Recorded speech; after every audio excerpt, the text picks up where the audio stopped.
from the Office of Graduate Research at Flinders University.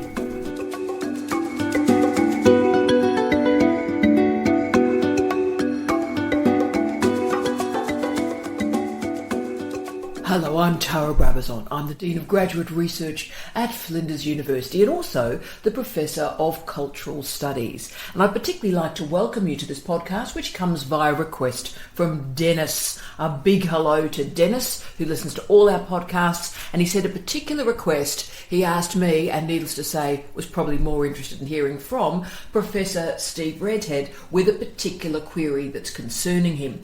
Dennis wants to know what's the best strategy or the best way to contact a prospective PhD supervisor. Now, we've never done a podcast or a vlog or anything on this at all, Steve, so I thought it was a very interesting idea from Dennis, and let's see if we can provide concrete advice, because what we want and what you and I have believed in our entire career is the importance of internationalisation.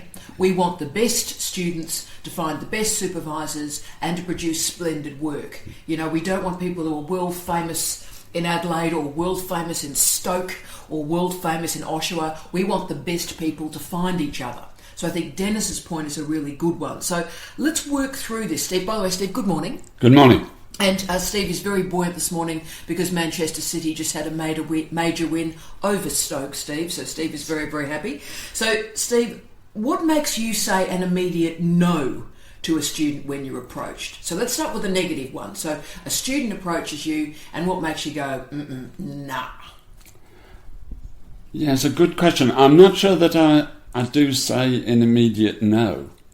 I think it's so exciting to embark on a PhD supervision because there's always going to be something that was unexpected, and it is a major thing. I think we have to remember it's a major thing that yes. The whole point about producing an original contribution to knowledge is that the supervisor goes on that journey as well. Yes. And that there's always something really exciting about it. So I'm not sure that I would say an immediate no, but I know that I am looking, when people approach you, I know that particularly in this internationalising era, yes. that you are looking for something that's exciting, that's an area which really hasn't been done before, and that's very difficult because that's what you really want to supervise, but also that it's contained enough to be in the general area of your interests. And I don't think it's a good idea just to sort of suggest to a student that you're really able to do a kind of blanket supervision on any area. I think that the specialisation is important. So what would make me say an immediate yes is the specific nature of the area yes. that you say, I'd really like to supervise that. Now, see, I say a lot more immediate no's than you do, which I'm trying to not to take personally in the context of our marriage, Stephen, that you'll say yes to just about anything, slightly concerning. But, Steve, what I would say is I get a lot of approaches, and, you know, this is a problem, I think, and this is why I think Dennis's query was a great one, just from students who randomly find your name online. Yeah, I think that happens a lot more now. It does, and they send 300 emails out, none of which are targeted to the person. No. And I'm sort of horrified of that. Firstly, you know, if I'm not interested in the topic, or say it's engineering. I mean, I love engineering, I love concrete, I love reading engineering, but I'm not an engineer, right?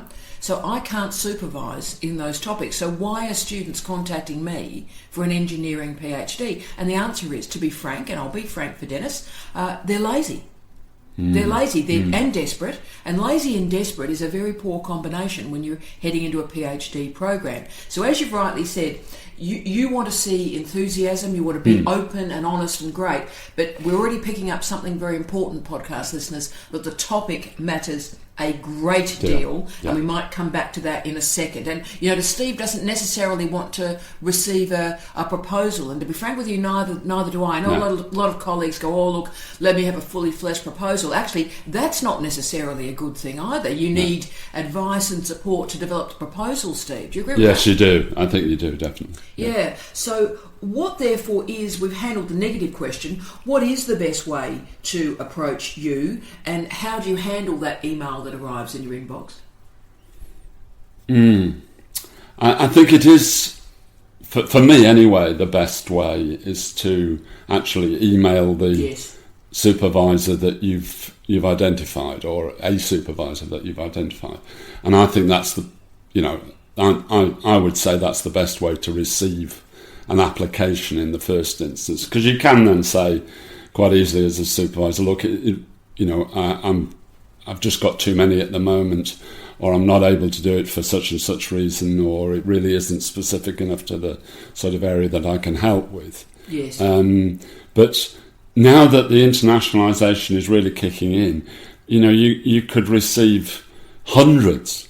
Yeah. And you probably do. Yeah. Receive hundreds of emails. Yes. And they really do vary. So that I think email is the best way, but that you should, as a prospective student, have some idea of what you want to do. A lot of the time, people are just contacting you, and they expect you then to say, "This is the sort of area that I'm interested in. Why don't you do this?" I think it's much better if the student looks at the particular area of interest, because they're going to have to do the work over the 3+ years. And I think that's where disciplinary parameters do come in, because frequently, say, I'm thinking psychology is a great example, but so are some of the biological sciences, the life sciences as well. Students are almost going into a lab, into an already existing funded project. So approaching in those particular disciplines, you really do need to find the supervisor that's in the general area that you're interested in, and that's perhaps when a more general approach. So I'm interested in eating disorders, and approaching colleagues interested in eating disorders. I'm interested in Queensland lizards, and so you approach people that have a specific interest in Queensland lizards, and that they might have some funding and some projects and some labs that are in that area. So I think that's a different parameter. But in our sort of paradigm, so in the social sciences and the humanities, you are absolutely right. We want to see someone who's up for it. And for me, and we'll get to this in a couple of questions' time, the topic for me is everything. But in terms of the approach, could I just ask prospective students, please do your homework. Don't send 400 emails out to randoms, okay? Because I'm getting, and I'm sure colleagues are as well, 5-10 of these a day, right? And I get 800 emails a day, right, from just in my work. So I want to try and support students, but if they're just randomly sending me an email and I know that 30, 50, 100, 300 other people have received that email, you're not doing yourself justice. So please do the work on the supervisor and respect the supervisor. Very much if you're approaching a supervisor, in the case of Steve, where Steve's about to, I think you're on your 18th book at this point, you're writing your 18th book, the 19th and 20th we're writing with Sunny and with Leanne.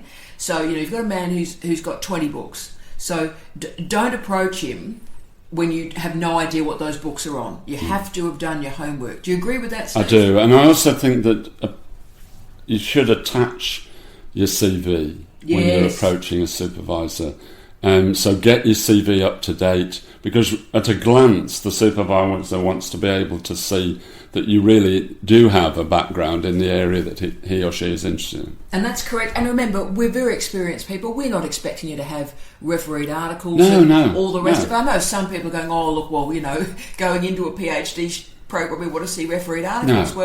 Good luck with that. But what we want to see are the qualifications. We want to see, even if you're coming in straight from an honours program or for a 4-year degree and from North America, let's see the subjects you've done. Let's actually see to the level of topics, so we can see the sort of work you've done. So we've talked about email and prepping students up to write that email, Steve, but can we talk about Skype then? So what would be the next stage? So you're thinking, this might be a thing. How would you use Skype now? Well, I think as a follow-up to that initial correspondence, if it is going to go anywhere, I think particularly in Australia, you were often talking about students who are not in Adelaide where we live. So we often supervise through Skype, so why wouldn't you start off the initial conversations through Skype? And even more now, the internationalisation of this, you're talking, Skype's so easy. That's right, and the digital doctorate is a big thing, and when you have got international supervisors, of which Steve and I are, and people come to work with us, or don't. They live in North America, or they live in Malaysia, and or in any of the African nations, and they are supervised by us. They stay in their location. So yes, they do. What you do need to do in that circumstance is create that personal connection as early as possible, so that the digital is lived and authentic and real, and you see each other as early as possible and see if you get on. I think going into a digital enrolment, a digital doctorate, that preliminary provisional work is perhaps even more important, I think. Yes, but I think the initial correspondence is of great importance, because you're not necessarily going to have Skype meetings with all people who correspond with you. Oh, absolutely not. So I think it really is, you have a look at your email, you have a look at their CV, you look at the topic, and you make a determination, yes or no, at that point. Yeah. And if it's a yes, then I think you have a Skype thing to see if you get on and if the relationship operates. And I think that, and see how they go with Skype, because that's how their weekly meetings are going to be undertaken. Yes. Fascinating. Now, last question, which I've held back, which is really my deal breaker, and I don't know how important you think this is, but what makes you excited when a prospective PhD student contacts you? I think it is the fact that you're going to go on this journey. It's an adventure, particularly the work that I've done more and more in the last few years, which is a concentration on theory above, if you like, disciplines, so that you're going across areas which are incredibly conservative, and that you're breaking down barriers. And I think the excitement is really that, you can partly do that through supervising PhD students, because it's pushing yourself. We don't know everything, and the idea that you get something which is in a proposal, and you could see the way that this could develop if it is successful, and that it would really push you as a supervisor.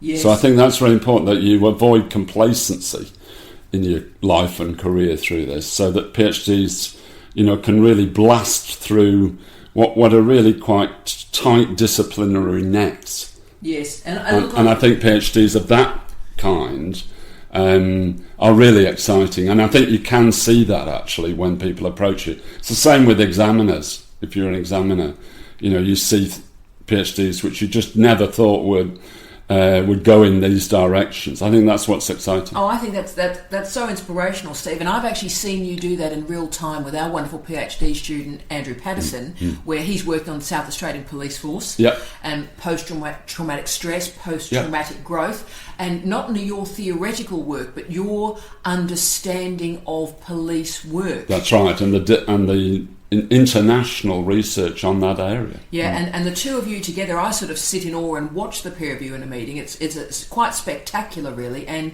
I think it's gone in a direction that you didn't think it would go, and definitely. he didn't think it would go, and it's become potent and powerful because of that. Yes, and that's the supervision that we took over. But I think that, as it was going along, but I think that the same applies to somebody approaching you in the first place with an idea which they think is going to go down a particular direction, and jointly you can really make it very, very exciting, because you can spot the sort of possible directions it's going to go in. See, and I think you're incredibly intellectually generous. I get a bit depressed, Steve, in response to this question, because I'm sort of thinking you're sitting here in Adelaide and you've never supervised a pure PhD on Baudrillard or Virilio. You've used them. Although I've examined them. You've examined them, and certainly Baudrillard, Virilio, high theory, Zizek for the wonderful Mick Winter's thesis, for example, was always part of that. But for me, it's a tragedy that you sort of sat here as this expert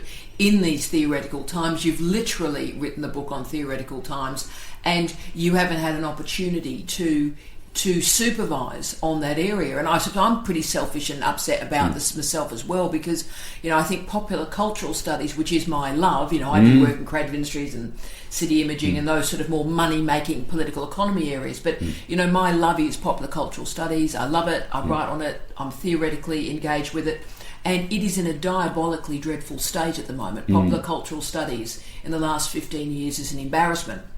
And I read this area widely, and it's horrendous. And I'm just waiting for the next generation, the next great scholar in popular cultural studies to emerge. And I hope they find us, and it's just always a bit upsetting for me that where we're hoping the next area will be that's a problematic point in international academic life, the students aren't appearing. It's that old line, book them and they will come. Yeah. Well, the students haven't come in these areas, Steve. No, I think that's partly, the International Academy is contradictory in the sense that, as I tried to argue in Theoretical Times, there are very exciting aspects of the times we live in, but equally and overwhelmingly, these are dark times, and the Academy is a very conservative place, both nationally and internationally, so that the areas that you really hoped would catch on, as you're saying, are there, and they're there for people to, make their applications in. But increasingly, actually, the Academy is a conservative place with disciplinary boundaries drawn very, very tight. And as I get older and grumpier, I really, don't want to know about that. And the exciting bits are the ones that have almost fallen into these new spaces, which I think are opening up, or they're opening up again in the sort of areas that you're talking about. But they're fighting forces of conservatism. But it's also about saying to students out there, please be courageous, please go into these topics and know that there are supervisors around the world who are desperate for your arrival. Absolutely, be courageous. That is the message I would say to prospective PhD students. Yes, that's right. But please do your homework and just know that we are dreaming. Every morning I arrive at work, and of course I have all my North American and European emails at the top because they've arrived overnight in Australia, and we are dreaming for that great PhD student to approach us saying, I want to look at the future of popular culture, I want to look at Doctor Who and masculinity, I want to look at Peter Capaldi and ageism, and I would just get on my knees and thank the baby Jesus if that student arrives, but so frequently, 99% of the time, we're dealing with some pretty generic ideas that a student hasn't done their homework and has sent that email out to 300 people. And I don't think that's effective or successful, Steve. No, I don't. Because, the supervisor you'll pick up in that circumstance is the desperate one who will take anybody. So, Dennis, I hope this has been useful. I know you enjoy Steve's contribution to these podcasts enormously. Keep the ideas coming in, Dennis, and that was great. That was one that really poked and provoked us to think through what we believe on this topic. And, Dennis, I hope you have a great time. Thanks for being you, Dennis. Do you want to say bye to Dennis? Bye, Dennis. Look after yourselves. Bye-bye.